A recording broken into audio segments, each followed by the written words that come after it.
रात्री पेट्रोलिंग दरम्यान FB town Hinganghat परिसरात पोलिसांना मिळून आलेली 1,75,000 रुपयाची बॅग पोलिसांनी वृद्ध दाम्पत्यांना केली परत। वृद्ध दाम्पत्यांनी आणि परिवारांनी पोलिसांचे मानले आभार।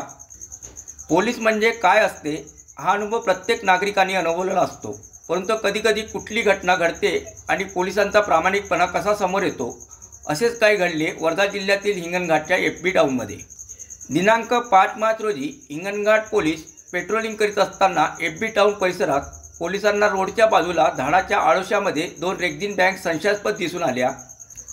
शहरातील वाढत्या चोरांमुळे कोणत्या तरी चोरांनी चोरी करून पोलिसांची गाडी पाहून सदर बॅग ह्या सदर ठिकाणी सोडून पळून गेले असावेत असा पोलिसांना संशय आल्याने पेट्रोलिंग करीत असलेले पोलीस हवालदार नरेंद्र डहाके, आकाश कांबळे, ड्रायव्हर रवी पांडे यांनी सदरच्या बॅगची पाहणी केली असता त्यामध्ये चक्क 1,75,000 रुपये नगदी व एक चांदीचा शिक्का दिसला।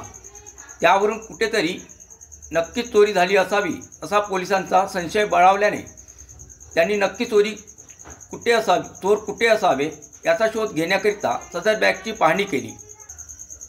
त्यामध्ये मिळून आलेले पासबुकवरील मोबाईल नंबरवरून फोन करून संपर्क केला असता सदर बॅग ही दापुरी तालुका देवळी येथील रहिवासी असलेल्या त्रिंबकराव कामनापुरे यांची असल्याची खात्री पटली।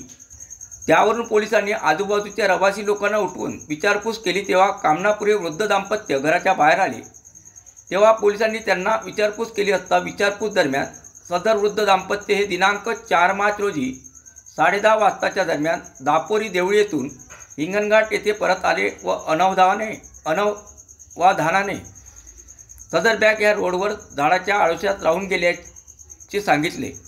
पोलिसांनी सदर 1,75,000 रुपयाची बॅग भरलेली व चांदीचा शिक्का वृद्ध दाम्पत्यात परत केल्याने त्यांनी पोलिसांचे आभार मानले व साक्षात त्यांच्या मदतीला देवरूपी पोलीस धावून आल्याची भावना व्यक्त केल्या। पोलिसांप्रती सहानुभूती व्यक्त करत आपल्या भावना